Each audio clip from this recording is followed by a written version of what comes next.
दी छोड़ सतगुरु रामपाल जी परमेश्वर जी की जय हो।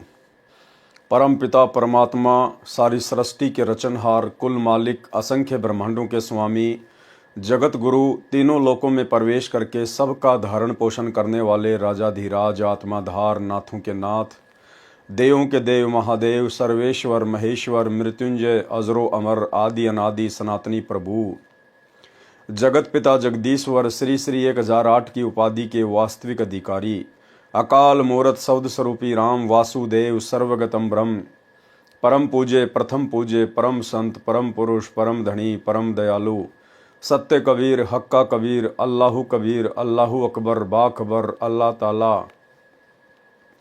जगत के तारणहार, जगत के मुक्तिदाता, जगत के जगन्नाथ, हारे के सहारे, हिंदुओं के राम, मुसलमानों के अल्लाह, सिखों के वाहिगुरु, ईसाइयों के मसीह, दया के सागर दया निधि, करुणा के सागर करुणा निधि, स्वयंभू परिभू, संकट मोचन, कष्ट हरण, मंगल करण, दुख भंजन, अविगत कबीर, निर्विकार निर्विषम परमात्मा, अलय अलेख सतगुरु, आदि अनादि सतगुरु, असली मर्यादा पुरुषोत्तम, असली राम, असली कृष्ण, असली घनश्याम, असली मुरारी, राजाओं के राजा, महाराजाओं के महाराजा, शहंशाहों के शहंशाह, सम्राटों के सम्राट, भगवानों के भगवान, अल्लाहों के अल्लाह, प्रभुओं के प्रभु, मसीहाओं के मसीह, सच्चे वाहेगुरु, बाबाओं के बाबा, पीरों के पीर, सेठों के सेठ, जगत सेठ, सावड़ सा सेठ, सर्वगुण संपन्न, अनंत कोटि कलाओं के स्वामी, अनंत कोटि ब्रह्मांडों के नायक, योगियों में महायोगी, ध्यानियों में महाध्यानी, सिद्धों में परम सिद्ध, ज्ञानियों में तत्वज्ञानी, ब्रह्म ज्ञानी, महाज्ञानी, परम ज्ञानी, सर्वश्रेष्ठ ज्ञानी, विज्ञानी, युवा कबीर, समरथ कबीर, असंवाद, अमित ओझा, सच्चे रहनुमा, करीम अल्लाह, सुभान अल्लाह, दुनिया के अंतिम पैगंबर, 8 सितंबर 1951 से गांव धनाना, जिला सोनीपत, हरियाणा, भारतवर्ष की पावन भूमि पे प्रकट रियल कल की भगवान श्री नारायण साकार हरि श्री बाबा साहेब, गरीब निवाज, शब्द स्वरूपी राम, संत श्रोमणी सतगुरु रामपाल जी परमेश्वर जी के चरण कमल में साध संगति से जुड़े हुए देश विदेश से हम सभी सत्सेवक भाई बहनों का अनंत कोटि दंडवत प्रणाम। सत्साई भाई और बहनों, दया पूज्य गुरुदेव भगवान की, जिनके शुभ आशीर्वाद से, विशेष आशीर्वाद से आप और हम सभी सत्सेवक भाई बहन साध संगति से जुड़कर भक्ति मार्ग में निरंतर आगे की ओर बढ़ते जा रहे हैं। कलयुग की बिचली पीढ़ी में साध संगतियां बड़े ही सौभाग्य से नसीब होती हैं। परमेश्वर कहते हैं, सकल पदार्थ है जग माही, भाग बिना नर पावत नाही। सतगुरु के शरण में आने के बाद भी सतलोक आश्रमों से वर्तमान समय 2024 तक जुड़ी हुई उन लाखों करोड़ों आत्माओं का भाग्य इतना प्रबल नहीं है कि वे वर्तमान में साध संगतियों से जुड़ जाएं। आप और हम चंद आत्माओं के ऊपर परमेश्वर ने छप्पर फाड़ मेहर की है, छप्पर फाड़ रजा की है। आज हम निरंतर अध्यात्म की ऊंचाइयों को छू रहे हैं। आज आप और हमारा विश्वास, दृढ़ विश्वास पूज्य गुरुदेव भगवान के चरणों में दृढ़ता के साथ में टिका हुआ है।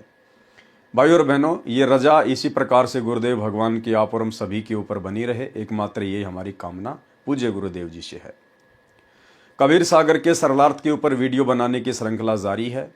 इसी श्रृंखला में आज हमारा ये 23वें नंबर का वीडियो है। प्रत्येक वीडियो में परमेश्वर हमें भक्ति मार्ग से जुड़ी हुई नई नई जानकारियां उपलब्ध करवाते हैं। आज भी परमेश्वर हमें कई प्रकार की जानकारियां उपलब्ध करवाएंगे। साथ ही भक्ति मार्ग पे हमने किस प्रकार से सावधानियां बरतनी है, अपने गुरुदेव भगवान को पहचानने में गलती नहीं करनी है, गुरु के अलावा किसी अन्य में परमात्मा के दर्शन नहीं करने हैं, अन्यथा हम काल की सूक्ष्म चाल की भेंट चढ़ जाएंगे। तो आज कबीर सागर के सरलार्थ के पार्ट नंबर 23 में बिजली खां पठान की कथा के माध्यम से परमेश्वर हमें बहुत सारी शिक्षाएं देंगे। तो चलिए भाई और बहनों, शुरू करते हैं। कबीर सागर का सरलार्थ, पेज नंबर 201। बिजली खां पठान मगहर रियासत को शरण में लेना, यानी मगहर रियासत के नवाब थे बिजली खां पठान, जो दिल्ली के बादशाह सिकंदर लोदी के अधीन राज्य करते थे। उनको परमेश्वर ने किस प्रकार से अपनी शरण में लिया। एक बिजली खान पठान मगहर रियासत नवाब था। मगहर नगर के साथ से एक आमी नदी बहती थी, एक आमी नाम की नदी थी, वो मगहर रियासत के पास से बहा करती थी। वह भगवान शंकर जी के श्राप से सूख गई थी।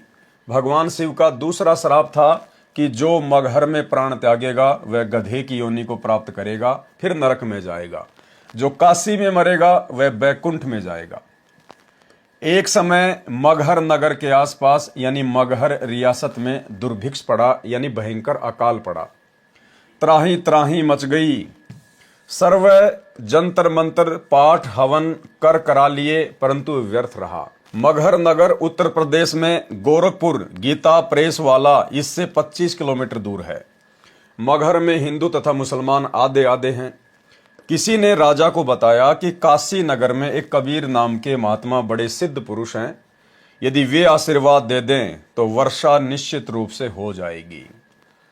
बिजली खां पठान को किसी ने बताया कि ऐसे ऐसे काशी में एक कबीर नाम के सिद्ध पुरुष हैं, महापुरुष हैं, अगर वे दया कर दें तो निश्चित तौर पर आपके यहाँ पे बिन बादल बिन मौसम भी बरसात हो जाएगी। ठीक इसी प्रकार भाई और बहनों, जिस प्रकार भयंकर अकाल पड़ने के कारण बिजली खां पठान को, जो कि वहां का नवाब था, राजा था, हर प्रकार से अपने राज्य में सुख शांति के लिए प्रयत्न कर रहा था, प्रयास कर रहा था। अंत में किसी ने बताया कि ऐसे ऐसे एक महात्मा है कबीर नाम के, अगर वो दया बख्श दें तो आपके राज्य में पुनः बारिश हो सकती है। ठीक इसी प्रकार 2028 युग परिवर्तन का समय है, और जिस प्रकार बिजली खां पठान अपने राज्य में शांति स्थापना के लिए दर दर भटक रहा था, उसी प्रकार भारत देश के राजा को, जो भी उस समय राजा होगा, वर्तमान में जिसे प्रधानमंत्री कहा जाता है, राष्ट्रपति कहा जाता है, जो पूरे देश का नेतृत्व करते हैं, 2028 युग परिवर्तन का समय है। इस बात से राजा प्रजा सभी लोग अनजान हैं, और युग परिवर्तन परमेश्वर का अटल सिद्धांत है। और युग परिवर्तन कोई सामान्य परिस्थितियों में नहीं होता, भयंकर विकट परिस्थितियां पैदा होती हैं, भयंकर अकाल पड़ते हैं, भूकंप आते हैं, या तो अतिवृष्टि होगी या बिल्कुल ही बरसात नहीं होगी, ओले गिरेंगे, तरह तरह की महामारियां आएंगी, युद्ध होगा, यानी हर प्रकार से परिस्थितियां धरती पर आम व्यक्ति हो चाहे देश का राजा हो, उन सब से बाहर परिस्थितियां हो जाती हैं, उनके वश की बात नहीं रहती है। उस समय भी देश के राजा को किसी के द्वारा यह जानकारी दी जाएगी कि यदि आप भारत देश में शांति स्थापित करना चाहते हैं, जिस प्रकार आज पूरे विश्व में आग लगी हुई है, और यदि आप भारत देश में शांति स्थापना करना चाहते हैं, अपने देश को बचाना चाहते हैं, आप स्वयं यदि सुरक्षित रहना चाहते हैं, इस तबाही को यदि कम करना चाहते हैं, जन धन की हानि से जो है छुटकारा चाहते हैं, तो आपने ऐसे ऐसे हरियाणा की हिसार जेल में संत रामपाल जी महाराज नाम से एक सिद्ध पुरुष है, एक महापुरुष है, स्वयं परमात्मा ही धरती पर प्रकट हैं, आप उनकी शरण में चले जाइए। वे यदि दया कर दे तो पुनः शांति स्थापना हो सकती है, अन्यथा पृथ्वी पर दूसरा कोई विकल्प नहीं होगा। तो जब अकाल गिरा तब याद आई साधु संत महात्माओं की, राजाओं को। किसी ने राजा को बताया कि काशी नगर में कबीर नाम के महात्मा बड़े सिद्ध पुरुष हैं, यदि वे आशीर्वाद दे दें तो वर्षा निश्चित रूप से हो जाएगी। नवाब बिजली खान पठान ने एक लेटर राजा बीर सिंह के नाम लिखा और अपना सूखा पड़ने का दुख बताया, और लिखा कि सुना है कबीर पीर आपके नगर में रहता है, कृपया उसे भेजें, हम दुखी हो गए हैं। राजा में इतनी अकल नहीं होती है, राजा में इतनी आध्यात्मिक अकल नहीं होती है। बिजली खां पठान ने कहा कि कबीर नाम के कोई महात्मा आपके वहां रहते काशी नगर में। काशी नरेश बीर सिंह बघेल को लेटर लिखा, तो बीर सिंह परमात्मा का शिष्य हो चुका था उस समय। बीर सिंह ने कहा कि संत महात्माओं को ऐसे बाई ऑर्डर नहीं बुलाया जाता, अगर वे आप भी गए और अपनी रजा नहीं बख्शेंगे, आशीर्वाद नहीं देंगे, आपके अभिमान और अहंकार को देखकर, फिर क्या फायदा उनका वहां पर आने का। तो बिजली का पठान तुरंत समझ गया, उसकी मजबूरी भी थी, और खुद सैनिकों के साथ में कबीर परमेश्वर जी के पास गया। कृपया उसे भेजें, हम दुखी हो गए हैं। राजा बीर सिंह बघेल परमेश्वर कबीर जी का शिष्य हो चुका था, वह सब मर्यादा जानता था। बीर सिंह ने पत्र पढ़कर बिजली खां पठान को पत्र लिखा कि हे खान जी, साधु संतों को आदेश देकर नहीं बुलाया जाता, यदि आदेश से बुला भी लिया, उन्होंने आशीर्वाद नहीं दिया, फिर उस जाने और बुलाने का क्या औचित्य हुआ। ठीक इसी प्रकार उस समय भारत देश के राजा को, वो चाहे नरेंद्र मोदी हो या चाहे कोई और हो, उस समय भारत देश के उस राजा को भारत देश में शांति स्थापना के लिए हिसार की जेल में जाकर संत रामपाल जी के पैर पकड़कर उनसे मन्नतें करके, नाक रगड़ के, अपनी गलतियों की क्षमा याचना मांग के उनके आशीर्वाद को प्राप्त करना पड़ेगा। दूसरा कोई तरीका पूरे विश्व में नहीं होगा। साधु संतों को आदेश देकर नहीं बुलाया जाता। यदि आदेश से बुला भी लिया, उन्होंने आशीर्वाद नहीं दिया, फिर उस जाने और बुलाने का क्या औचित्य रहा। यह पत्र पढ़कर नवाब स्वयं अपने अंग रक्षकों के साथ गए। कबीर परमेश्वर जी से अपनी दुख भरी कहानी सुनाई। उस समय वीर सिंह बघेल भी साथ था। कबीर परमेश्वर घोड़े पर बैठकर नवाब के साथ चल दिए। गोरखनाथ जी सिद्ध पुरुष हैं, वे संसार छोड़कर जा चुके हैं। सिद्ध पुरुषों के पास कुछ वर्षों तक ये शक्ति रहती है कि वे जब चाहें पृथ्वी पर प्रकट हो जाते हैं, अपने पंथ का विस्तार फिर भी करते रहते हैं। जब गोरखनाथ जी को इस बात का पता चला कि तेरी तप स्थली गोरखपुर के पास कोई संत वर्षा कराने के मकसद से आ रहा है, तो मगहर नगर से 1 मील अर्थात लगभग 1.5 किलोमीटर दूर एक सूखी जोड़ी यानी तालाब के पास वृक्ष के नीचे बैठ गया। कौन? गोरखनाथ। परमेश्वर कबीर जी को गोरखनाथ ने पहले देखा था, बचपन में देखा था, जब कबीर परमेश्वर जो है लीला कर रहे थे 10 साल की आयु की, जिस समय गोरखनाथ काशी में और पंडित रामानंद जी के साथ में ज्ञान गोष्ठी करने गया था। उस समय कबीर परमेश्वर की लीला में आयु केवल 10 वर्ष की थी। उस समय गोरखनाथ ने कबीर परमात्मा को देखा था, उनसे दीक्षा ली थी। उसके बाद फिर वो नहीं मिल पाया, अपनी उन्हीं सिद्धियों में, तपस्याओं में वापस लग गया। जब परमेश्वर 10-12 वर्ष की लीला में आयु में थे, स्वामी रामानंद जी की उपस्थिति में कबीर जी तथा गोरखनाथ जी की गोष्ठी हुई थी। गोरखनाथ ने परमेश्वर कबीर जी से हार मानी थी, परंतु अहंकार शेष था। परमेश्वर कबीर जी को गोरखनाथ जी ने पहचाना नहीं। उस दिन परमेश्वर ने गोरखनाथ जी को देखा और जाना कि गोरखनाथ किस मकसद से बैठे हैं। परमात्मा तो अंतर्यामी है, जानी जान है, वो तो तुरंत जान गए कि गोरखनाथ क्यों बैठा हुआ है। वो तो काशी नगर से चलने से पहले भी जानते थे कि गोरखनाथ आएगा वहां पर अपने अहंकार वश। परमेश्वर कबीर जी तो अंतर्यामी हैं, उनको समझते देर नहीं लगी। परमेश्वर घोड़ा रोककर नीचे उतरे और नवाब से कहा कि हे बिजली खान, आप काशी गए, ये देखो महात्मा जी बैठे हैं, ये तो जो चाहे सो कर सकते हैं, इनसे प्रार्थना करो। नवाब बिजली खान ने सिद्ध पुरुष से वर्षा कराने की प्रार्थना की। गोरखनाथ जी उठे और अपने त्रिशूल को उस छोटे जोड़ी के बीच में जमीन में गाड़ा और निकाल लिया। पानी का फवारा निकला, तलैया भरने के पश्चात रुक गया। कबीर जी ने कहा कि हे बिजली खान, बन गया काम, महात्मा का धन्यवाद करो।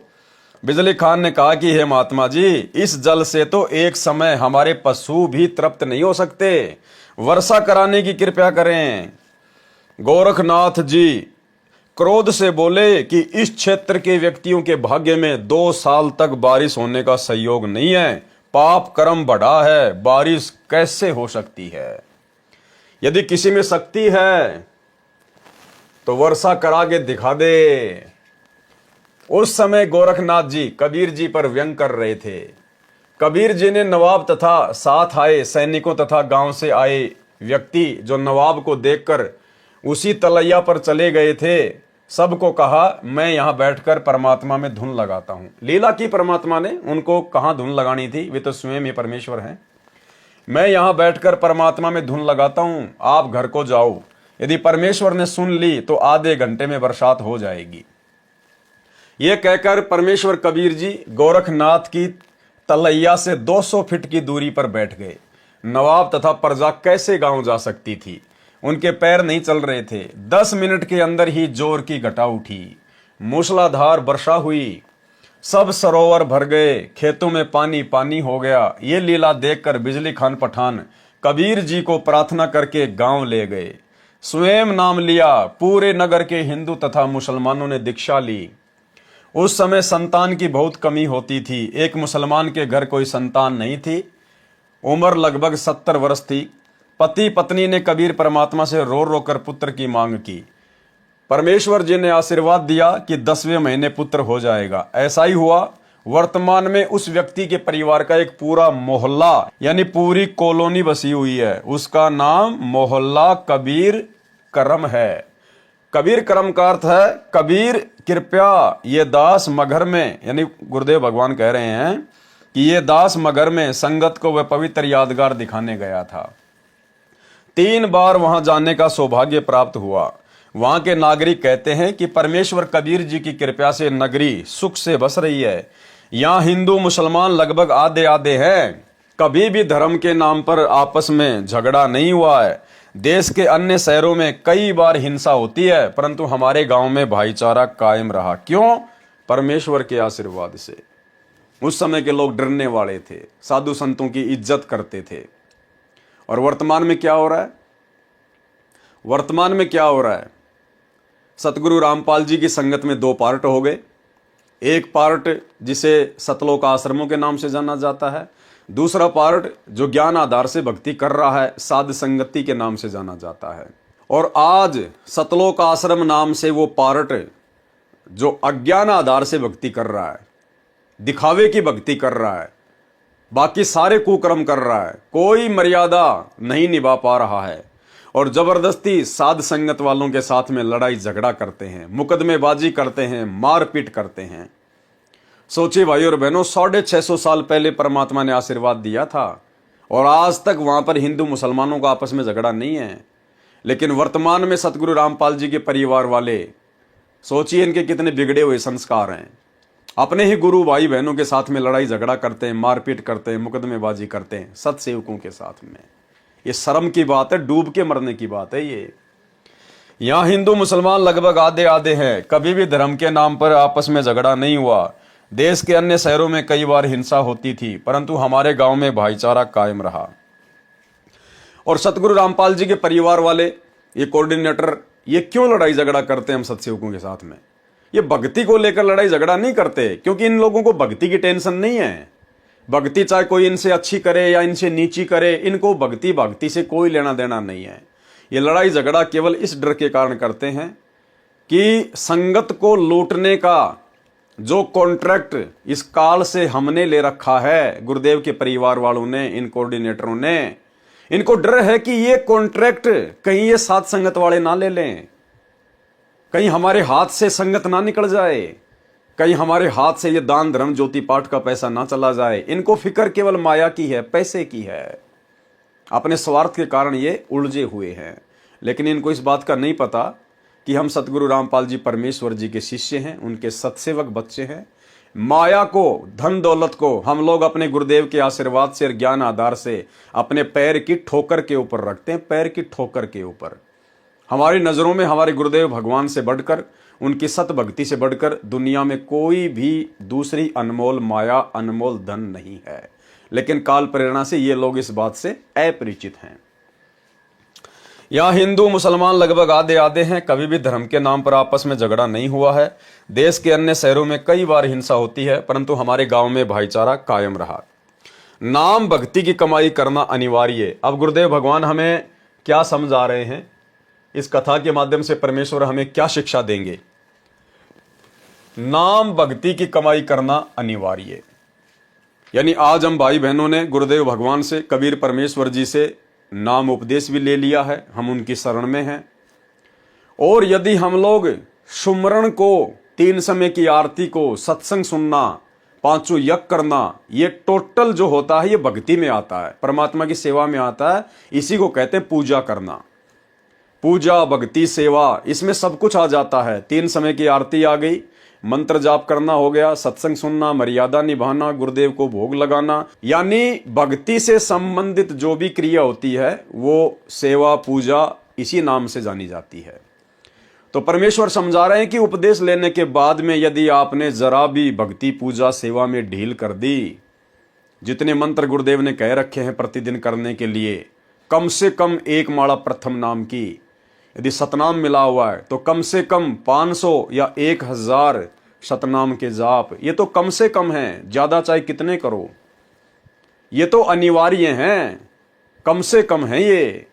यदि हम इतना भी नहीं करेंगे, भक्ति को हल्के में लेंगे तो फिर हमारे साथ में क्या बनेगी? फिर भी हम पार नहीं हो पाएंगे।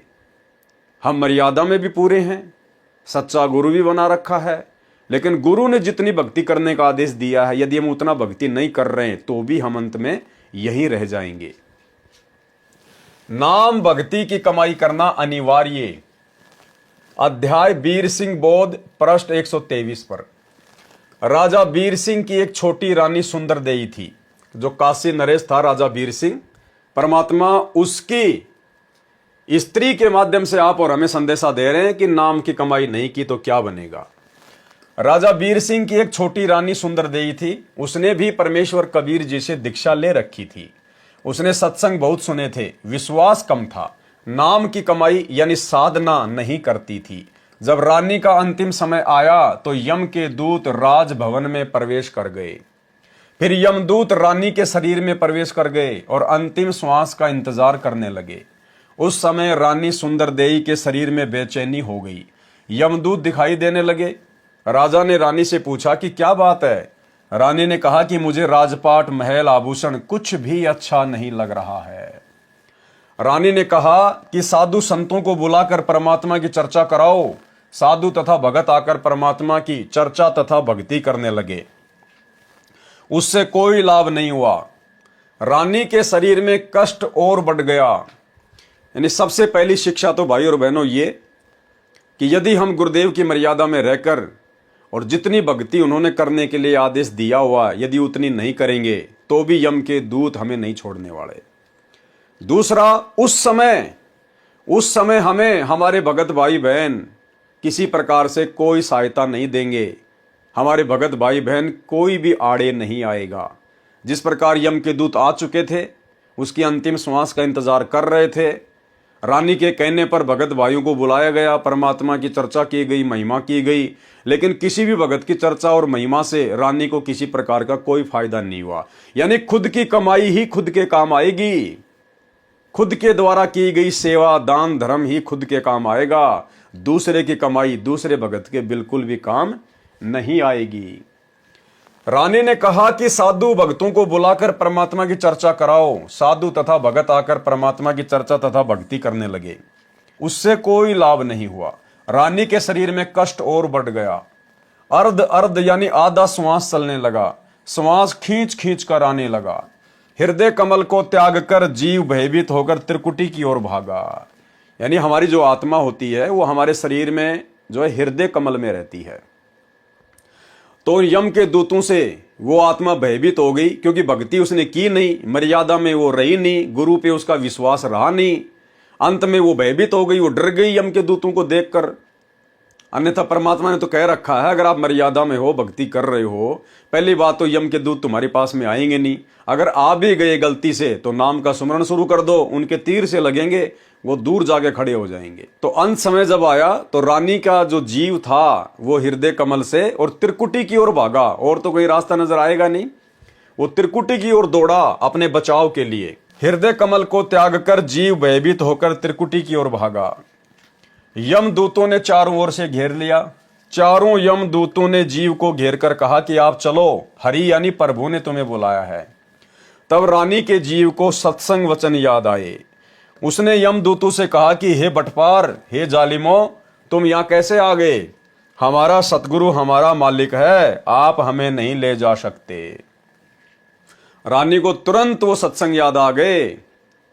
उसी समय परमात्मा भी याद आ गया, उनके वचन भी याद आ गए कि हाँ, गुरुजी जो बात कहा करते थे ना कि यम के दूत आएंगे और वो गला दबा दबा के जीव निकालते हैं, तड़प तड़प कर जीव मरता है।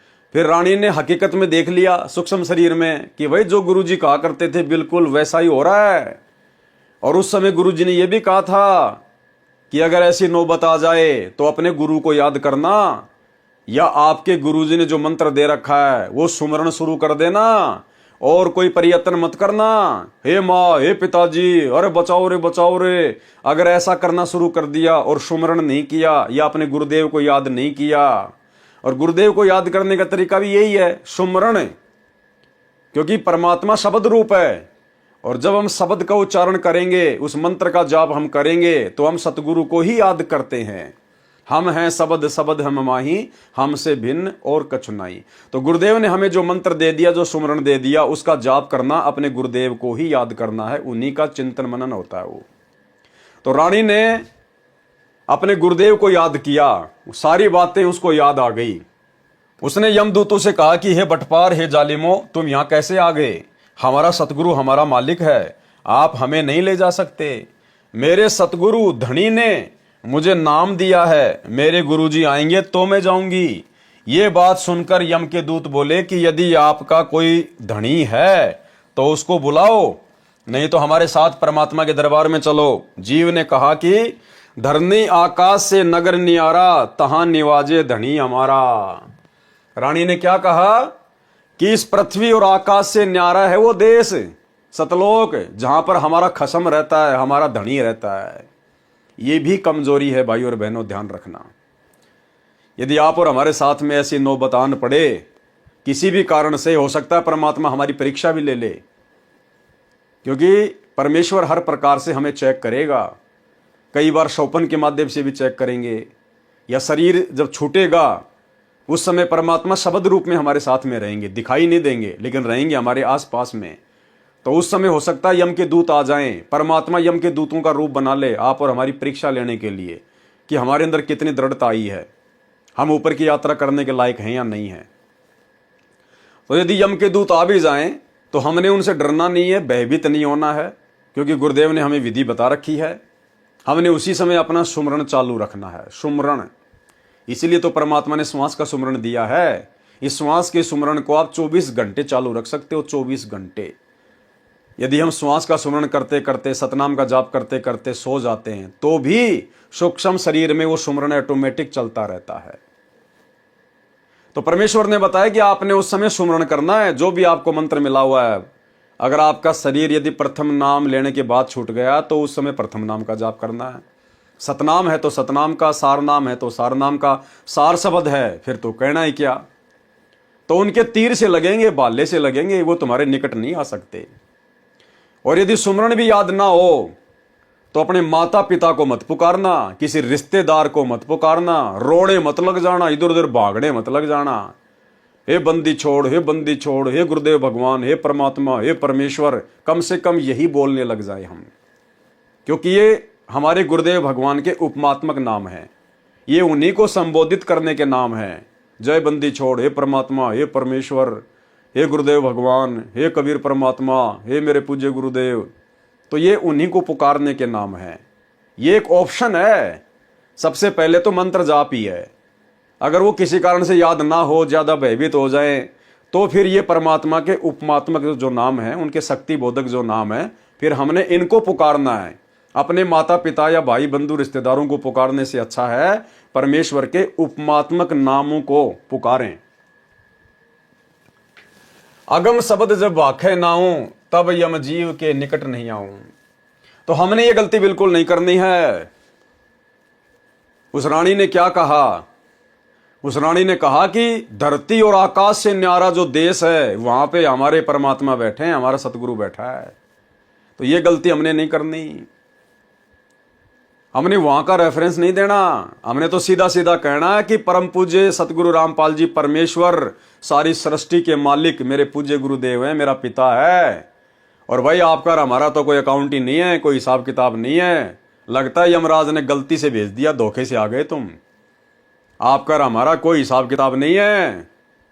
अगर वो कहें कि भाई आप अपने धनी को बुलाओ, आप अपने गुरु को बुलाओ, कौन है तुम्हारा गुरु, तो उसी समय अपना सुमरण कर देना है कि हे परमपिता परमेश्वर, हे पूज्य गुरुदेव भगवान, हे परमेश्वर, यदि आपकी मर्जी हो परमात्मा, तो आप जी इन यमदूतों को दर्शन देने की कृपया करें।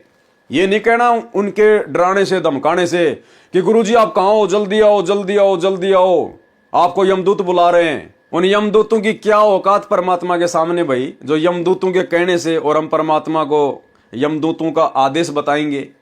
हमने प्रार्थना करनी है कि परमेश्वर यदि आप जी उचित समझें तो परमेश्वर इन यमदूतों को भी दर्शन देकर इनको कृतार्थ करें। ये आपको याद कर रहे हैं परमेश्वर, हे अंतर्यामी, ये आपको याद कर रहे हैं। इस प्रकार से हमने प्रार्थना करनी है। सतगुरु तो जानी जान है, अंतर्यामी, हमारे पास में ही रहता है। वो तो यमदूतों के भी साथ में रहता है। उस परमेश्वर की शक्ति से ही यमराज अपना सारा ये विधान यहाँ पे सेट किए बैठा है। तो हमने इस प्रकार से प्रार्थना करनी है, बाकी डरना नहीं है, घबराना नहीं है, कोई भी हो चाहे। और ये डर और घबराहट केवल उसी भगत को नहीं होगी उस समय, जो भगत अंतिम श्वास तक मर्यादा में रहेगा, दृढ़ विश्वास के साथ भक्ति करता रहेगा और जो साध संगति से जुड़ा हुआ होगा। अन्यथा भाई और बहनों पसीने आ जाएंगे, पसीने। भावार्थ, पहले तो रानी को विश्वास नहीं हो रहा था कि जो सतगुरु जी सत्संग में ज्ञान सुना रहे हैं वह सत्य है। वह सोचती थी कि यह केवल कहानी है, क्योंकि सब नौकर नौकरानी आज्ञा मिलते ही दौड़े दौड़े आते थे, मनमर्जी का खाना खाती थी, सुंदर वस्त्र आभूषण पहनती थी। उसने सोचा था कि ऐसे ही आनंद बना रहेगा। यह तो पूर्व जन्म की बैटरी चार्ज थी, वर्तमान में चार्जर मिला, नाम मिल गया तो चालू नहीं किया, यानी वर्तमान में सुमरण मिल गया तो उसने जाप नहीं किए पूरे, यानी साधना नहीं की। जब बैटरी की चार्जिंग समाप्त हो जाती है, बैटरी डाउन हो जाती है, तो सभी सुविधाएं बंद हो जाती हैं। फिर ना पंखा चलता है, ना बल्ब जगता है, बटन दबाते रहो, कोई क्रिया नहीं होती। इसी प्रकार जीव का पूर्व जन्म की भक्ति का धन यानी चार्जिंग समाप्त हो जाती है तो सर्व सुविधाएं छीन ली जाती हैं। जीव को नरक में डाल दिया जाता है, तब उसको अकल आती है। उस समय वक्त हाथ से निकल चुका होता है। और आप और हमारे विश्वास के लिए वैसे तो गुरुदेव ने बहुत सारे इंटरव्यू के माध्यम से आप और हमें विश्वास दिलाया है कि कई बार ऐसा भी हो जाता है, यम के दूत आ जाते हैं और आप लोगों को डराने लगते हैं, तो ऐसी स्थिति में आपने क्या करना है। तो 2 एग्जाम्पल दिए परमात्मा ने। एग्जाम्पल तो हजारों की संख्या में है, लेकिन गुरुदेव ने जो अपने मुख कमल से बताए वो 2 एग्जाम्पल दास आपको यहाँ पर उन्हीं के मुख कमल से सुनाना चाहेगा। पहला तो गुरुदेव ने बताया कि एक भगत था और ऐसे ऐसे उसको यम के दूत आए और उसको ले गए। रास्ते में उन दोनों की आपस में बातचीत होती है। वो कहता है कि भाई तुम हमें नहीं ले जा सकते, हमने तो नाम ले रखा है कबीर भगवान से, यानी नाम तो लिया था सतगुरु रामपाल जी का, लेकिन गुरुदेव भगवान अपने आप को छुपाते हुए कबीर जी को ही महत्व देते हैं। बाद में वो यमदूत थोड़ा विचार करने लगे, भाई इतने कॉन्फिडेंस से कैसे बोल रहा है ये, हमारे सामने तो लोगों की बोलती बंद हो जाती है। तो उनमें से एक ने कहा कि कहीं हमसे कोई गलती ना हो गई हो, तू जा धर्मराज के पास कि साहब ऐसे ऐसे एक मृत लोक का एक प्राणी है और वो तो इस प्रकार से बोल रहा है। तो वो एक वहां गया धर्मराज के दरबार में, और धर्मराज के उन दोनों की आपस में बातचीत हो रही। उस भगत को बिल्कुल स्पष्ट सुनाई दे रही परमात्मा की लीला से, क्योंकि मालिक ने फिर इंटरव्यू उसका दिलवाना था आप और हमारे विश्वास के लिए। तो धर्मराज ने अपना रजिस्टर चेक किया और कहा, अरे किसको उठा लाए तुम, अरे वो नहीं है, वो बीमारी, उसको नीचे पटको, तुम मेरे को भी मरवाओगे, नीचे छोड़ो उसको जल्दी से। तो गुरुदेव ने कहा कि मेरा बेटा ने उसी समय मेरे को ऊपर से छोड़ दिया, और बाइज्जत तो कहाँ भेजने वाले थे, उसी समय मेरे को ऊपर से छोड़ दिया और मैं तो लोट पलेटा मारता हुआ और उस शरीर में वापस आके घुसा। 10-15 मिनट तक तो मेरे हाथ पैर काम नहीं कर रहे थे, पसीनम पसीना, आँख खुली, उसके बाद में माजरा समझ में आया। तो ये इंटरव्यू स्वयं गुरुदेव ने अपने मुख कमल से बताया है सत्संग में, जो हमारे विश्वास को दृढ़ करेगा। सुनिए। राय दरबार में दी कबीर तलाक, मेरे भूले चूके हंस को तू पकड़िए मत कजाक। जब धर्मराज के न्यायाधीश के ऑफिस में गरीबदास जी ने आके बताया अपनी वाणी में कि गोपाल दास, जब परमात्मा मुझे वहां धर्मराज के दरबार में लेकर गए और धर्मराज हाथ जोड़कर खड़ा हो गया करबद्ध, और परमात्मा जैसे बड़ा अधिकारी छोटे अधिकारी पर डांट मारा करे, एसपी जैसे ऐसे चोन धमकाया करे, ऐसे जाकर डांट लगा रहा है, वो जी सर कर रहा है। तो गरीबदास जी बता रहे, आंखों देखा धर्मराय दरबार में देई कबीर तलाक, मेरे भूले चूके हंस ने तू पकड़िए मत कजाक। बोला पुरुष कबीर से धर्मराय कर जोड़, और तेरे हंस न पकड़ो नहीं मन 2 लाख करोड़। ये परमात्मा आपके हंस को मैं नहीं पकड़ूंगा। परमात्मा ने कहा कि मेरे भगत का तू लेखा जोखा भी मत करना, और गलती से आ जा तो मेरे पास भेज देना। तो धर्मराज ने कहा कि परमात्मा आपकी शरण माने से पहले इसके गुड और बैड अकाउंट दोनों होते हैं, तो इसके जो बैड अकाउंट में इसके बुरे संस्कार हैं उसके अनुसार तो दाता मैंने सदा सुनानी पड़ेगी, मेरी मजबूरी है, उसका कोई विकल्प बताओ। तो परमात्मा ने कहा कि कर्म भ्रम ब्रह्मंड के मैं पल में कर दूं नेस, उनको क्रॉस मार दूंगा, और जिन हमारी दो ही दिसो करो हमारे पेश।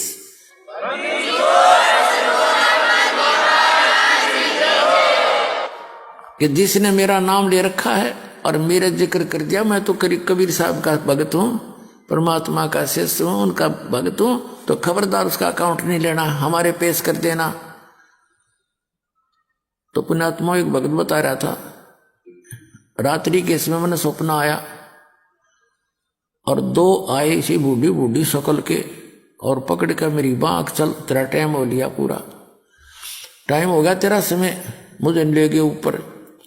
मैंने उनसे रास्ते में पूछा, जब थोड़ी सी दूर रह लिया वो जहाँ वो मुझे ले जाना चाह रहे थे, मैंने पूछा भाई कौन हो तुम, कहाँ ले जा रहे हो मुझे? कि हम हैं यम के दूत और पहले ले जाओगे तेरे धर्मराज के दरबार में, और फिर जैसा आदेश होगा फिर हम तेरे को वहाँ छोड़ देंगे। ने बोला यम के दूत और महाराज थारा के मेड़ भाई, तुम तो मुझे ले जा नहीं सकते, तो तुम्हें पता है मैं कबीर साहब का भगत हूँ और ऐसे नाम ले रखा है मैंने, मैं कबीर परमात्मा का बच्चा हूँ, तुम नहीं ले जा सकते मुझे। वो बोला चाल चाल सीधा था ना, तो न गट देंगे बात।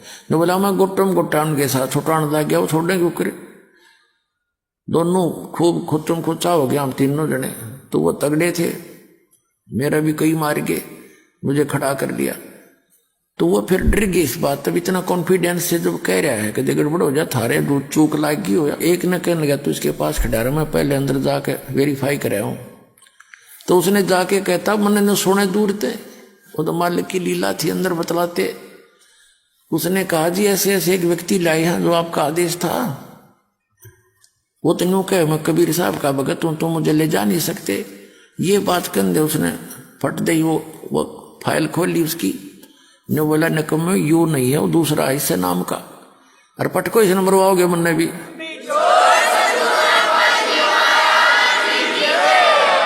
तो वो यूं कहता सुना तो मुन्ने भी मरवाओगे न, छोड़ का तुरंत बाइज्जत। तो जब वो वापस आए ने बोला छोड़ दे बीमारी ने, बोला ऊपर तो पटक दिया मेरे बेटा ने ऊपर से, और इज्जत तक कड़े छोड़ने थे। बोला ऊपर तो पटक दिया, नो आओ मैं सबकी लेनता, और नीचे आया जब एकदम नो आँख खुली मेरी, उठा तो मेरे हाथ पैर काम नहीं करे, सारा शरीर पसीना पसीना। जब मैं ठीक ठाक जाग जाता तो मेरे नो सोचूं सपना है यो, मेरा 15-10 मिनट के बाद तो मेरे शरीर हरकत में आया था, ऐसी स्थिति थी।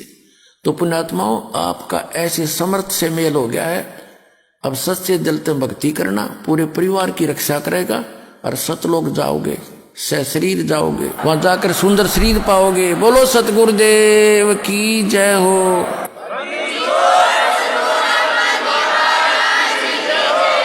इसके अलावा भाइयों और बहनों, सन 2010 या 11 की घटना है, और वर्तमान में हिसार जेल से जो विशेष संदेश आ रहे हैं उनमें गुरुदेव भगवान ने जिक्र किया है सन 2010 या 11 की घटना का, कि एक भगत था, वो सत्संग में आने लगा, पीछे से उसकी जो भगतमती थी जिसने नाम नहीं ले रखा था, वो उसको दुखी करती थी, परेशान करती थी सत्संग के नाम पर। तो जैसे ही वो भगत अपने घर से सत्संग के लिए निकला, पीछे से उसका फोन आ गया कि कहाँ हो, बच्चा बीमार हो गया है, जल्दी आओ। भगत ने कहा कि मैं तो जा रहा हूँ सत्संग में, घर पर पैसे रखे हुए हैं, हॉस्पिटल बराबर में है, बच्चे को दिखा ले। ये कहकर उसने फोन ही बंद कर दिया और सत्संग सुना। दूसरे दिन जैसे उसने फोन खोला, तुरंत उसकी भक्तमती का फोन आया, कहा कि कहाँ हो? बोला सत्संग में हूँ। फिर उसने बहुत सारी बातें बताई कि आज तो चमत्कार हो गया हैं, आपके गुरुजी कैसे हैं, लंबे लंबे हैं, सर में सफ़ेद बाल हैं, सफ़ेद कपड़े पहनते हैं। भगत ने सोचा कि भाई आज ये क्या भाषा बोल रही है, क्यों पूछ रही है। तो गुरुदेव ने बताया कि उस लड़के ने अपनी माँ को बताया कि जिस समय हॉस्पिटल में था मैं, और ऐसे ऐसे यम के दूत आए और मुझे ले जा रहे थे पकड़ के शरीर से निकाल के, और उस समय ऐसे ऐसे एक लंबी लंबी हाइट का सफ़ेद सफ़ेद बाल वाला सफ़ेद कुर्ते पजामे पहना हुआ एक बाबा आया, एक आदमी आया, और उसने झटका मारकर यम के दूतों से मेरा हाथ छुड़ाया। अब उसके बाद वो भगत भी रोने लग गया, उसकी भी आंखों में आंसू आ गए। कुछ दिनों बाद में उसके बाल बच्चों ने भी गुरुदेव से उपदेश ले लिया। तो भाई और बहनों, गुरुदेव अपने मुख कमल से ये इंटरव्यू बता रहे हैं, वर्तमान में ही हिसार जेल से जो ऑडियो आ रही है उनमें गुरुदेव कह रहे हैं कि इस दास ने उनको झटका दे के छुड़वाया। वो बच्चा बता रहा अपनी माँ को, आप और हमारे विश्वास के लिए कि कबीर परमात्मा स्वयं सतगुरु रामपाल जी ही हैं, कोई और नहीं है। सुनिए। नुक्ता ये भी होता है, जैसे एक भक्त ने बताया था कि मैंने नाम लिए 2-4 महीने हुए थे, घरवाली को पता लग चुका था, रो गए, थोड़ी बहुत खवास होनी हो ही जाती थी। एक दिन मैं सत्संग में आने लग रहा था, रास्ते में फोन आया, कोई बात 10-11 की बात है, कि इकलौता बेटा बीमार हो गया बहुत सख्त, कहा हो, जल्दी आओ। मैंने कहा वैसे तुम्हारे पास है, हॉस्पिटल बिल्कुल साथ है, वहां दिखा लो, डॉक्टर ने इलाज करना, पैसे शुरू है, मैं जा रहा हूँ सत्संग। बस वो लगी उल्टे सुलटी बात सुनाने, मैंने फोन काट दिया, मैं आ गया पास में, मैंने फोन ना बंद रखा। अगले दिन फोन खोला, उसी टाइम फोन आया कि लड़का ठीक हो गया, तो चमत्कार हो गया, डॉक्टर भी हैरान है, ये हो कैसे बेहतर हो।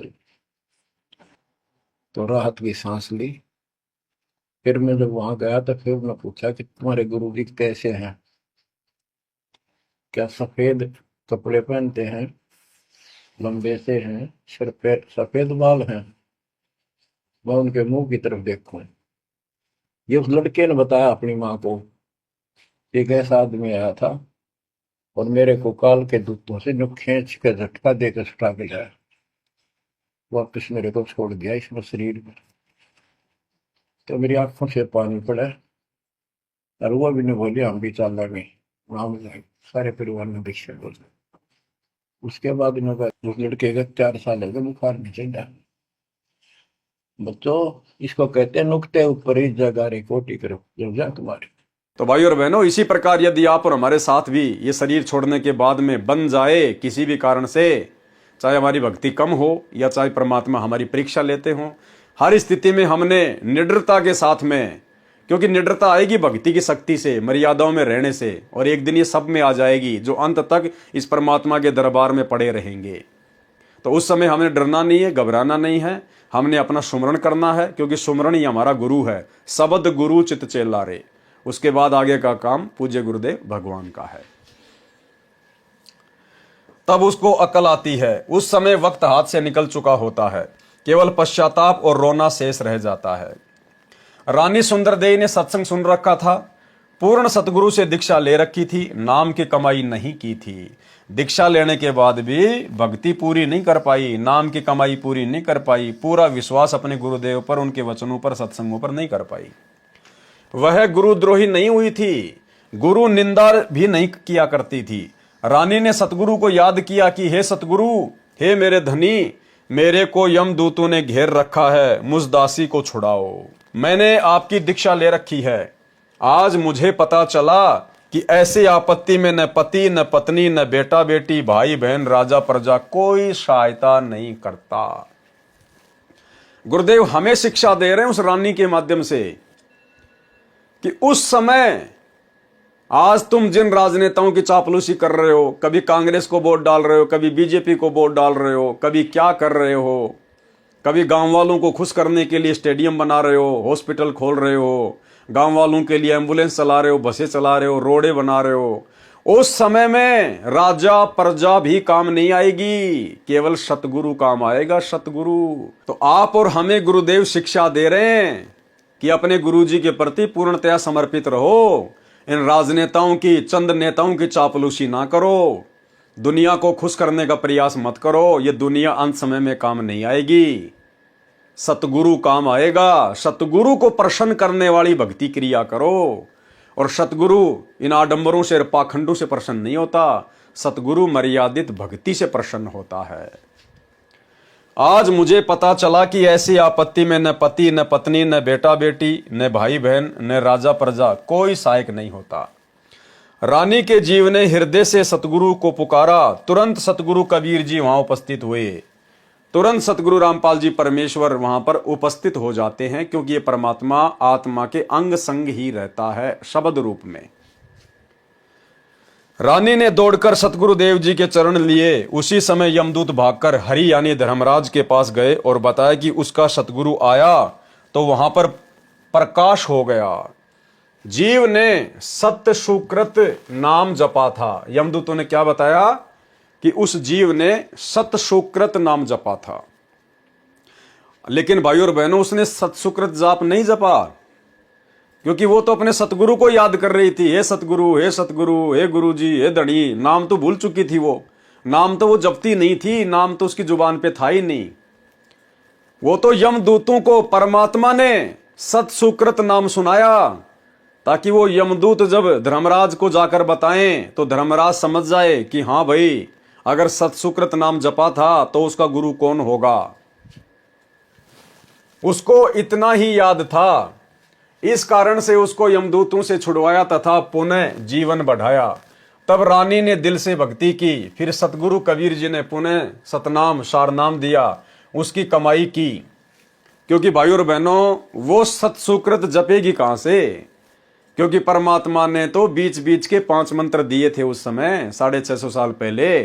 ये कंप्लीट नाम तो किसी को दिया ही नहीं। जो सत सुकृत शब्द प्रथम मंत्र के शुरुआती मंत्र में आता है, तो वो नाम तो उस समय किसी को परमेश्वर ने दिया ही नहीं था, केवल बीच बीच के 5 मंत्र दिया करते थे। तो रानी कहां से सत सुकृत जाप करती। वो तो गुरुदेव ने, कबीर परमात्मा ने यमदूतों को सुनाया, जिस कारण से वहां पर प्रकाश ही प्रकाश हो गया और यम के दूत वहां से भाग निकले। उसको इतना ही याद था, इस कारण से उसको यमदूतों से छुड़वाया तथा पुनः जीवन बढ़ाया। तब रानी ने दिल से भक्ति की, फिर सतगुरु कबीर जी ने पुनः सतनाम सारनाम दिया, उसकी कमाई की। संसार असार दिखाई देने लगा, क्योंकि अपनी आंखों से देख लिया था ना कि भैया, अगर नाम की कमाई नहीं की, भक्ति नहीं की, तो फिर से मेरे सामने वैसी परिस्थितियां पैदा होंगी। परमात्मा ने उसको डरा दिया और उस डर के कारण उसने फिर जम के भक्ति की। राज धन परिवार पराया दिखाई दे रहा था। आज आप और हम भाई बहन जिस राज्य को, धन को और परिवार को सुरक्षित रखने के चक्कर में बैठे हुए ना, परमात्मा हमारी आंखें खोलना चाह रहे हैं कि उस रानी को फिर ये राजा, राज्य, धन, नौकर चाकर, सुविधा सब कुछ उसको आसार नजर आने लगी कि अंत में कोई भी काम नहीं आएगा। राज धन परिवार पराया दिखाई दे रहा था, जाने का समय निकट लग रहा था। इस कारण से रानी ने तन मन धन सतगुरु चरणों में समर्पित करके भक्ति की, तो सत्य लोक में गई, यानी मोक्ष की अधिकारी बनी। वहां परमेश्वर कौन, सत्य पुरुष ने रानी के जीव के सामने अपने ही दूसरे रूप सतगुरु से प्रसन्न किया। अब देखो भाई और बहनों, हमारी परीक्षा, अब देखना हमारी परीक्षा है इसमें कैसे है। वहां परमेश्वर सत्य पुरुष ने, यानी जब परमात्मा रानी को सतलोक लेकर गए, यानी परमेश्वर तो सेकंड में रचना कर सकता है इसी 21 ब्रह्मांड में सतलोक की। 1 सेकंड भी नहीं लगे परमात्मा को, फ्रैक्शन ऑफ सेकंड। जैसे अब्राहिम सुल्तान जंगल में शिकार खेलने गया, शिकार नहीं मिला, हिरण के पीछे दौड़ा, पानी की भयंकर प्यास लगी, भूख लगी, 10 मिनट पानी नहीं मिला तो वो भी मरे, घोड़ा भी मरा। परमेश्वर ने उसी क्षण वहां पर बाग बगीचे रच दिए, सुंदर तालाब रच दिया और स्वयं 2 कुत्ते लेकर बैठ गया। राजा वीर सिंह बघेल अपने सैनिकों के साथ में जंगल में शिकार करने गया, उसी समय परमात्मा आ गए। राजा ने कहा कि चलो जी शिकार खेलने चलते हैं। गुरुदेव ने कहा कि भाई अगर मैं तुम्हारे साथ चलूंगा तो शिकार नहीं मिलेगा, लेकिन राजा को विश्वास नहीं हुआ। चले गए, शिकार नहीं मिला और पानी की इतनी भयंकर प्यास लगी, गर्मियों का समय था। राजा ने सैनिकों को दौड़ाया कि कहीं कोई पानी की व्यवस्था करो, लेकिन पानी नहीं मिला। सबने सोचा कि भैया अगर 20 मिनट में पानी नहीं मिला तो सारे मरेंगे आज। उसी समय परमात्मा ने कहा कि उस पहाड़ के ऊपर जाओ और वहां पर सुंदर बाग बगीचे हैं, फलदार वृक्ष हैं और शुद्ध वहां पर तालाब भरा हुआ जल का। तो 1 सेकंड में परमात्मा ने रच दिया। तो ऐसे ही परमेश्वर ने 1 सेकंड में सतलोक रच दिया और परमेश्वर रानी को कहां लेके गए, उस सतलोक में लेके गए। अब यहां पर जो जिक्र गुरुदेव करना चाहते हैं उसमें परमात्मा हमें क्या समझाना चाहते हैं, आप और हमारी परीक्षा है। इस कारण से रानी ने तन मन धन सतगुरु चरणों में समर्पित करके भक्ति की, तो सतलोक में गई। अब सतलोक में जाने के बाद क्या हुआ, वहां कहां, सतलोक में परमेश्वर अर्थात सत्य पुरुष ने रानी के जीव के सामने अपने ही दूसरे रूप सतगुरु से प्रसन्न किया। यानी एक रूप में परमात्मा वहां सतलोक में बैठे हुए हैं और एक रूप में उसके गुरु के रूप में उसको नीचे से ऊपर लेकर गए। और सतलोक में बैठे हुए रूप ने सतगुरु वाले रूप से सवाल किया, प्रसन्न किया रानी को लेकर। वहां परमेश्वर ने रानी के जीव के सामने अपने ही दूसरे रूप सतगुरु से प्रसन्न किया कि हे कड़ीहार यानी तारणहार, मेरे जीव को यमदूतों ने कैसे रोक लिया। सतगुरु रूप में कबीर जी ने कहा कि हे परमेश्वर, इसने दीक्षा लेकर भक्ति नहीं की, इस कारण से इसको यमदूतों ने घेर लिया था, मैंने छुड़वाया। परमेश्वर कबीर जी ने जीव से कहा कि आपने भक्ति क्यों नहीं की, सतलोक में कैसे आ गई। सिर नीचा करके जीव ने कहा कि पहले मुझे विश्वास नहीं था, फिर यमदूतों की यातना देखकर मुझे आपकी याद आई, आपका ज्ञान सत्य लगा, आपको पुकारा, आपने मेरी रक्षा की, फिर मेरे को वापस जीवन दिया गया, तब मैंने दिलो जान से आपकी भक्ति की। भाइयों और बहनों, यदि ये परीक्षा आप और हमारी हो जाए, आज इस कलयुग की पिछली पीढ़ी में गुरु और गोविंद का जो भेद था, जो ज्ञान आधार से गुरुदेव ने समाप्त कर दिया है कि गुरु और गोविंद दो नहीं भाई, जब तक दो समझोगे दो जग में जाई। अगर इस प्रकार की परीक्षा गुरुदेव आप और हमारी ले लें, हमें सतलोक लेकर जाएं या यहीं पर सतलोक की रचना कर दें और हमें लेकर जाएं नीचे से सतगुरु रामपाल जी अपने रूप में, और वहां हमने देखा कि सिंहासन लगा हुआ है, कोई और कबीर परमात्मा बैठा हुआ है, तो हमने उस परमेश्वर को महत्व नहीं देना है। धोखा खा जाएंगे उसी समय, फैल हो जाएंगे उसी समय।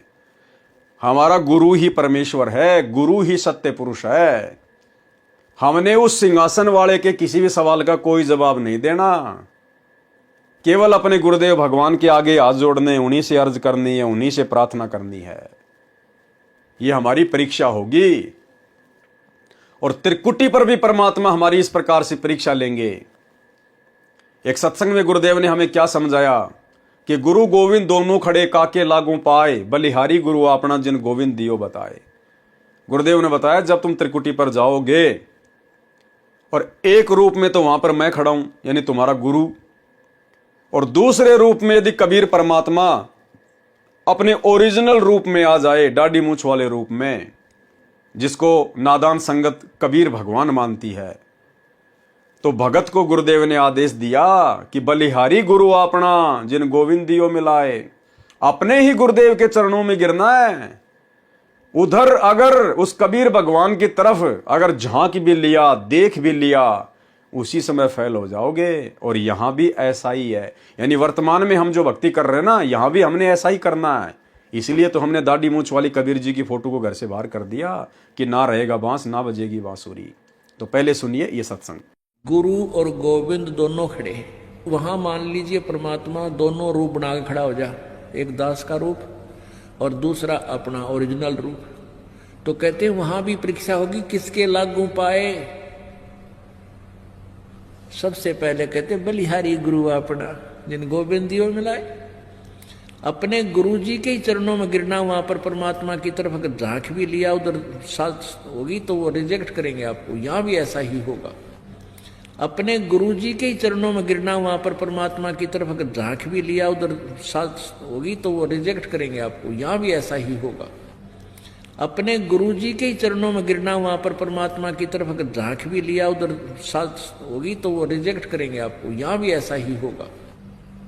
तो वहां गुरु जी के ही चरणों में समर्पित होना है तो भगवान प्रसन्न। तो भाई और बहनों, आपके समझ में आ गया होगा, ये रानी की परीक्षा थी।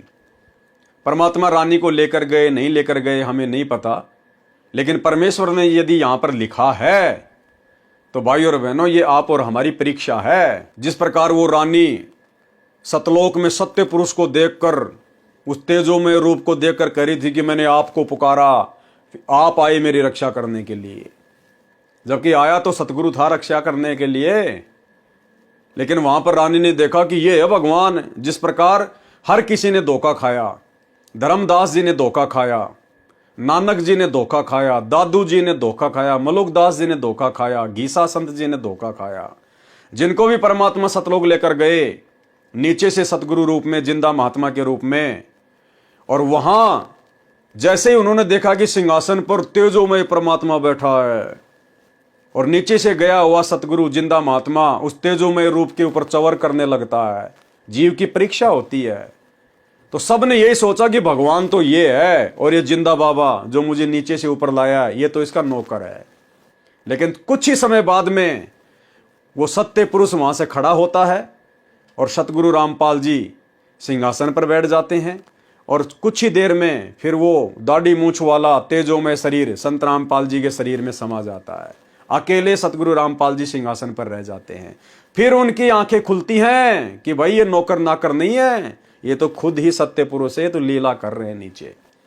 तो आप और हम भगत भाई बहनों ने, भाई और बहनों, भले हम सतलोक में क्यों ना पहुंच जाएं, भले हम ओरिजिनल सतलोक में ही क्यों ना चले जाएं, यदि वहां पर सिंहासन पर हमें हमारे पूज्य गुरुदेव भगवान दिखाई ना दें, हमने जाते दंडवत नहीं मार देनी है। कहीं को दाढ़ी मूंछ वाला बैठा और हमने मार दी वहां पे जाके दंडवते। हाँ, यदि हमें यह आभास हो गया वहां पर कि मेरे ही गुरु का रूप सामने है, मेरे ही गुरुदेव भगवान अपने दूसरे रूप में तेजोमय रूप में यहां पर बैठे हुए हैं, और जब तक हमारे गुरुदेव भगवान या तो उस तेजोमय रूप में ना समा जाएं या वो तेजोमय रूप हमारे गुरुदेव में ना समा जाए, तब तक हमने दंडवत नहीं करना है। जब तक एक रूप ना रह जाए, एक रूप, तब तक हमने दंडवत नहीं करना। चाहे वो कितना तेजोमय रूप है और गुरुजी हमारे पास में खड़े, हमने सामने जाके दंडवत नहीं मारनी उसके, फेल हो जाएंगे। हमें क्या पता वो सतलोक है क्या है, क्या पता परमात्मा यहीं पर हमारी परीक्षा ले रहे हैं। तो हमने केवल अपने गुरुजी के प्रति समर्पित रहना है हर हाल में, चाहे परिस्थितियां कैसी भी क्यों ना हो। आपको पुकारा, आपने मेरी रक्षा की, फिर मेरे को वापस जीवन दिया, तब मैंने दिलो जान से आपकी भक्ति की। पूर्ण दीक्षा प्राप्त करके आपकी ही कृपा से और गुरुजी के सहयोग से, देखो क्या कह रही है रानी, कि मैंने पूर्ण भक्ति करके आपकी कृपा से और गुरुजी के सहयोग से, आपकी कृपा और गुरुजी का सहयोग, यानी भगवान तो मान रही है सामने वाले को और सतगुरु को केवल अपना गुरु मान रही है, कि आपकी कृपा से और गुरुजी के सहयोग से। तो उसने तो दो मान लिए ना। और मालिक कहते हैं गुरु और गोविंद दो नहीं भाई, जब तक दो समझोगे दो जग में जाई। और वो रानी फिर कई बार दो जग में गई, क्योंकि उस समय तो मोक्ष होना नहीं था। 650 साल पहले तो वर्तमान की पिछली पीढ़ी में मोक्ष होना था। तो मनुष्य जन्म तो प्राप्त किए होंगे 2, 4, 5, 10, हर बार माँ के पेट में आई, नरक तो भोगना पड़ा ना। तो मालिक का वचन मिथ्या नहीं है। तो जो गलती उस रानी ने की, आप और हमने सतगुरु को लेकर वो गलती नहीं करनी है। क्या कहा रानी ने, कि पूर्ण दीक्षा प्राप्त करके आपकी कृपा से, वो सतलोक में बैठे हुए तेजोमय रूप वाले को कह रही है कि आपकी तो कृपा से और गुरु जी के सहयोग से, यानी उसने दो मान रखे थे, गुरु अलग और परमात्मा अलग, मैं यहां आपके चरणों में पहुंच पाई हूं। सत्यलोक में जाकर भगत अन्य भक्तों के पास भेज दिया जाता है। सुंदर अमर शरीर मिलता है, बहुत बड़ा आवास यानी महल मिलता है, विमान आंगन में खड़ा है, सिद्धियां आदेश का इंतजार करती हैं, तुरंत विद्युत की तरह सक्रिय हो जाती है, बिजली की तरह। जैसे बिजली का बटन स्विच दबाते ही बिजली से चलने वाला यंत्र तुरंत कार्य करने लगता है, ऐसे वहां पर वचन का बटन स्विच है। जो वस्तु चाहिए बोलिए, वस्तु पदार्थ आपके पास उपस्थित होगा। जैसे भोजन खाने की इच्छा होते ही आपके भोजन स्थल पर गतिविधि प्रारंभ हो जाएगी, थाली गिलास रखे जाएंगे। कुछ देर में खाने की इच्छा बनी तो सिद्धि से उठकर रसोई में रखे जाएंगे, मिनट पश्चात इच्छा हुई तो भी उसी समय व्यवस्था हो जाएगी। घूमने की इच्छा हुई तो विमान में गतिविधि महसूस होगी, विमान के निकट जाते ही द्वार खुल जाएगा, विमान स्टार्ट हो जाएगा। यानी भाई और बहनों, इस आत्मा को चाहत है उन सुखों की, भले ही किसी को ज्ञान है या नहीं है, भले कोई वर्तमान में सच्चे गुरु की शरण में है या नहीं है, लेकिन आत्मा को रह रहकर उन सुखों की याद आती है। और यहाँ के इंसान जो बड़े बड़े वैज्ञानिक हैं, ये लोग यही प्रयास करते हैं कि कुछ ना करें और सब कुछ ऑटोमेटिक हो जाए।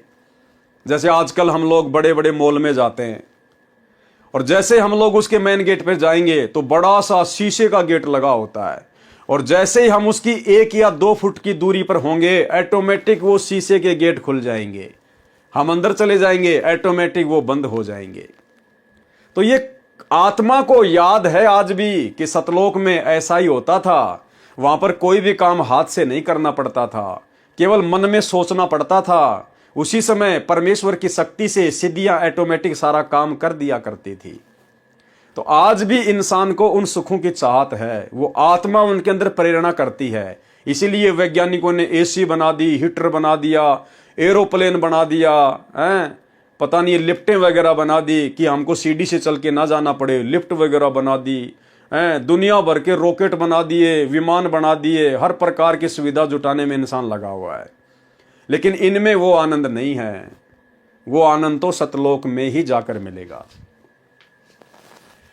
मिनट पश्चात इच्छा हुई तो भी उसी समय व्यवस्था हो जाएगी। घूमने की इच्छा हुई तो विमान में गतिविधि महसूस होगी।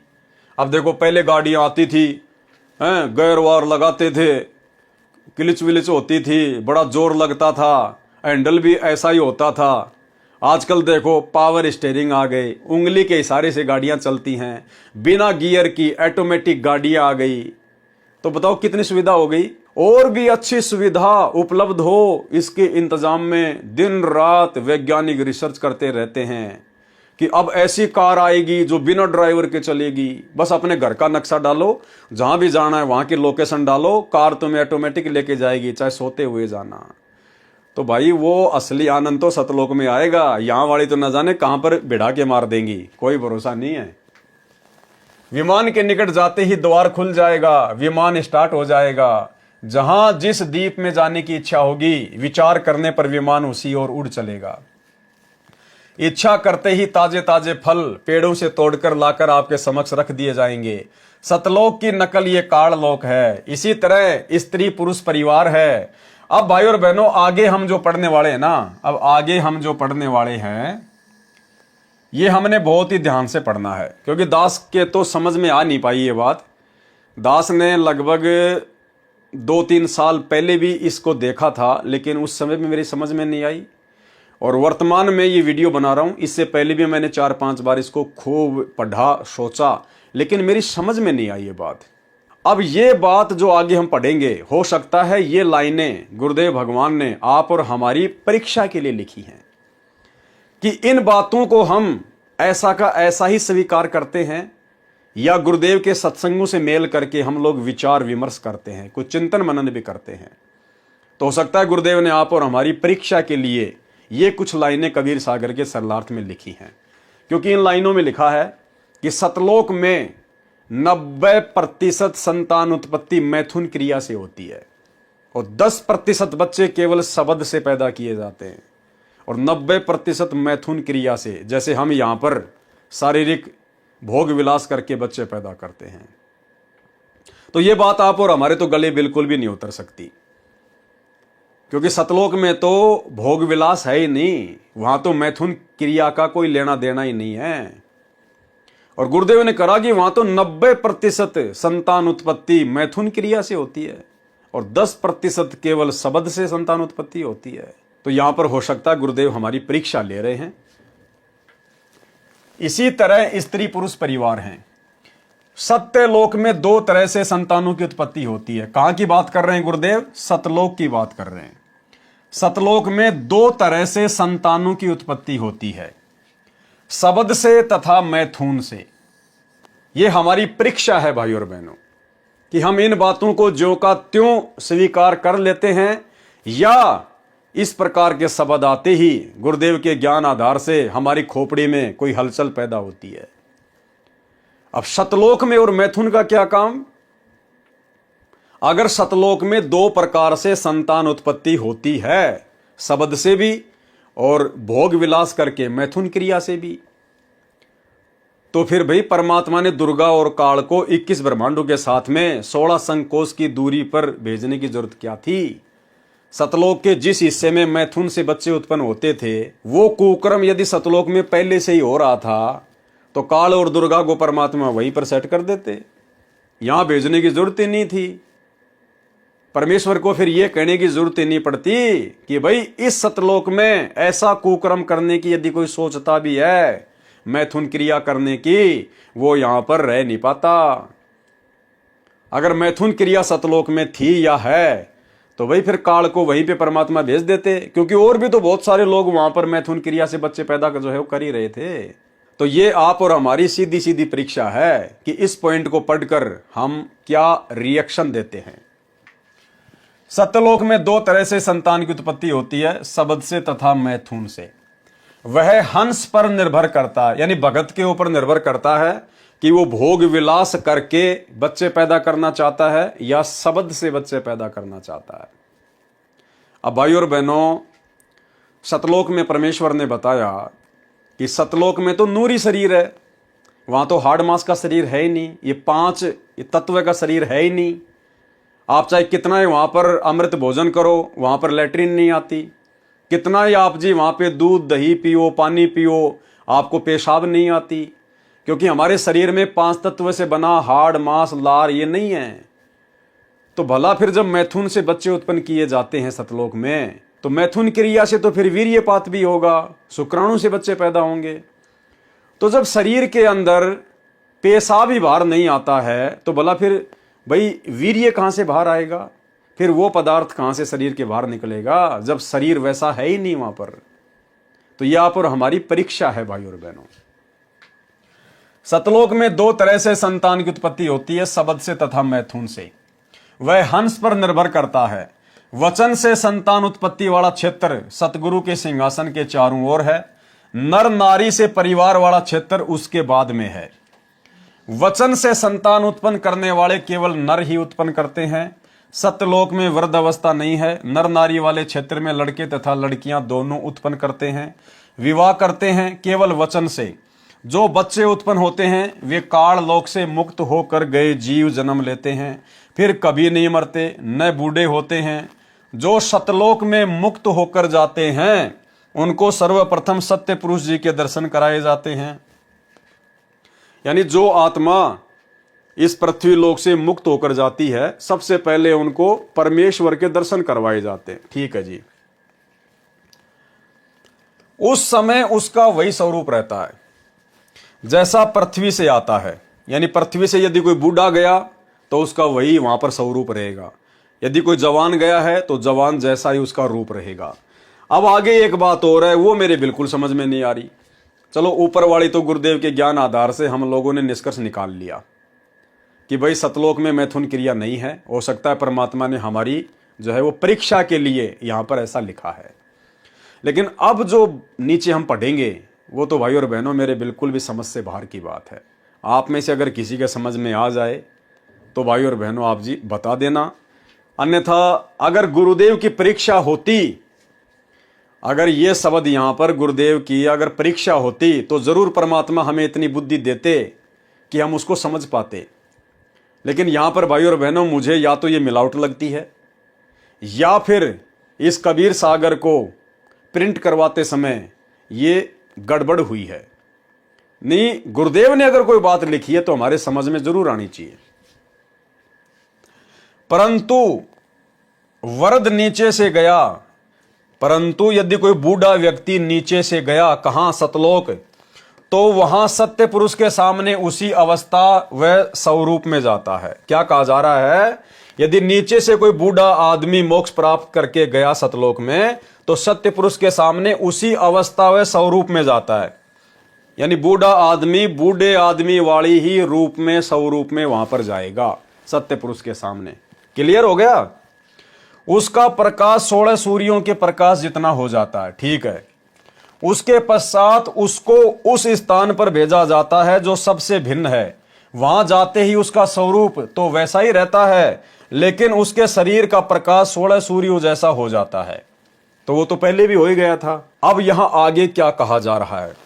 परंतु यदि वरद नीचे से गया है तो युवा अवस्था हो जाती है। अब ये दोगली सी बातें हो गई भाई और बहनों, समझ से बाहर की बात है। ऊपर तो क्या कहा जा रहा है? यदि कोई बूढ़ा आदमी नीचे से सतलोक जाएगा तो वो बूढ़ा ही रहता है, परंतु वरद नीचे से गया तो वहां सत्यपुरुष के सामने उसी अवस्था व स्वरूप में जाता है। कौन सी में? बूढ़े वाली में। और यहां क्या कहा जा रहा है? यदि वरद यानी बूढ़ा नीचे से गया है तो युवा अवस्था हो जाती है। अब ये दास की समझ से बाहर की बात है भाई और बहनों। एक लाइन ऊपर तो कहा जा रहा है कि सतलोक में नीचे से यदि कोई बूढ़ा आदमी जाएगा तो वो बूढ़े जैसा रहेगा, और दूसरी लाइन में कहा जा रहा है कि नीचे से यदि कोई बूढ़ा गया तो वो युवा हो जाता है।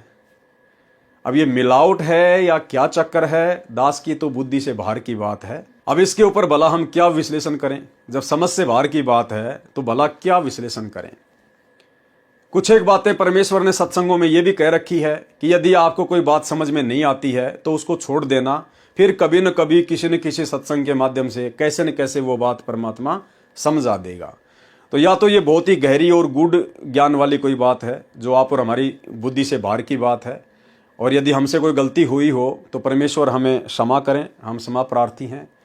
और बाकी आप और हमारे समझ से बाहर की बात है, ये मिलावट है या परमात्मा के कोई गूढ़ ज्ञान की बात है, ये हम परमेश्वर के ऊपर ही छोड़ देते हैं। हम ज़्यादा दिमाग इसमें नहीं लगाएंगे और हमारे कोई मतलब की भी नहीं है। अब वहाँ जाने के बाद हम बूढ़े रहेंगे, बच्चे रहेंगे, जवान रहेंगे, हमारी तो चलेगी नहीं। जैसे यहाँ हमारी नहीं चल रही तो सतलोक में हमारी कहाँ चलेगी? वहाँ पर तो सत्य पुरुष की चलेगी। यहाँ पर जैसे काल की चलती है वहाँ पर परमात्मा की चलेगी। वो परमात्मा चाहे बूढ़ा रखे चाहे जवान रखे, हम कौन होते फिर उसे जवान लड़ाने वाले? तो इसको हम छोड़ देते हैं। जब कभी पूज्य गुरुदेव भगवान हिसार जेल से लीला पूरी करके आएंगे और यदि हमें सौभाग्य मिलेगा उनके दर्शन करने का, उस समय परमेश्वर के सामने रखेंगे, परमात्मा शंका का समाधान करेंगे। परंतु वरद नीचे से गया तो वहां सत्य पुरुष के सामने उसी अवस्था व स्वरूप में जाता है। उसका प्रकाश 16 सूर्यों के प्रकाश जितना हो जाता है। उसके पश्चात उसको उस स्थान पर भेजा जाता है जो सबसे भिन्न है। वहां जाते ही उसका स्वरूप तो वैसा ही रहता है, लेकिन उसके शरीर का प्रकाश 16 सूर्य जैसा हो जाता है। अब शरीर का प्रकाश पहले भी 16 सूर्य जैसा और वहां जाने के बाद भी 16 सूर्य जैसा हो जाता है, तो वो तो पहले ही था। अब यहां लिखा जा रहा है कि जब ऊपर जाता है तो बूढ़ा जो है बूढ़ा ही रहता है, और यहां लिखा जा रहा है कि बूढ़ा ऊपर जाता है तो वो जवान हो जाता है। परंतु यदि वृद्ध नीचे से गया है तो युवावस्था में हो जाती है। तो ये छोड़ दीजिए भाई और बहनों, आप और हमारी समझ से बाहर की बात है। या फिर ये मिलावट हुई है या फिर ये प्रिंट करवाते समय गलती हुई है, तो बताओ फिर हम इनका क्या निष्कर्ष निकालेंगे? जवान है तो जवान ही रहता है, बालक है तो बालक ही रहता है। वहां पर कुछ को सत्य पुरुष के वचन से स्त्री पुरुष का शरीर मिलता है, कुछ बीज रूप में परमेश्वर द्वारा बनाए जाते हैं, जिनका फिर एक बार किसी के घर सतलोक में जन्म होगा, परिवार बनेगा। उस स्थान पर वे हंस से एक बार जन्म लेंगे जो काल लोक तथा अक्षर लोक से मुक्त होकर जाते हैं, एकांत स्थान पर रखे जाते हैं। वे दोनों क्षेत्रों में जन्म लेते हैं। वचन से उत्पन्न होने वाले तथा स्त्री पुरुष से जन्म लेने वाले में स्त्री पुरुष से उत्पत्ति की औसत अधिक होती है। ये औसत 10/90 होती है, यानी 10% तो शब्द से बच्चे उत्पन्न होते हैं सतलोक में, और 90% होते हैं विवाह रीति से उत्पन्न होते हैं, यानी मैथुन क्रिया से उत्पन्न होते हैं। तो ये तो भाई और बहनों बिल्कुल भी स्वीकार्य बात नहीं है, क्योंकि हमारे गुरुदेव भगवान ने, सतगुरु रामपाल जी परमेश्वर ने अपने 30 वर्षों के आध्यात्मिक कैरियर में उन्होंने हजारों की संख्या में सत्संग किए हैं, बार बार सृष्टि रचना सुनाई है। परमात्मा ने कभी भी इस बात का जिक्र नहीं किया कि सतलोक में मैथुन क्रिया से बच्चे उत्पन्न होते हैं। अगर ऐसा होता तो काल को यहां भेजने की जरूरत कहां थी? परमात्मा उसी क्षेत्र में भेज देता दुर्गा और काल को कि भाई जब लाखों करोड़ों आत्माएं पहले से वहां पर मैथुन क्रिया कर रही हैं तो तुम भी वहीं जाके मर लो। यहां भेजने की परमात्मा ने आवश्यकता ही नहीं थी। और एक सत्संग में गुरुदेव ने बिल्कुल साफ कह रखा है कि सतलोक में केवल वचन से उत्पत्ति होती है, वहां मैथुन क्रिया से बच्चे उत्पन्न नहीं होते। सुनिए। तो सतलोक में आके सतपुरुष ने एक कमल के फूल पर, कमल का फूल बिना पानी के वैसे अपनी शक्ति से ऐसे बनाया, उसके ऊपर सफेद कमल के फूल पर स्वयं सतपुरुष आकार में आ गया। उनकी इतनी चमक है कि एक रूम में इतनी चमक निकलती है जैसे करोड़ों सूर्य और करोड़ों चांद मिला दे, और दोनों की रोशनी मिलकर जो चमक देवा पर गर्मी ना हो, इतनी झलक उस बंदी छोड़ भगवान सतपुरुष के एक रूम में तो निकल रही है। इतना उनका तेजो में शरीर है।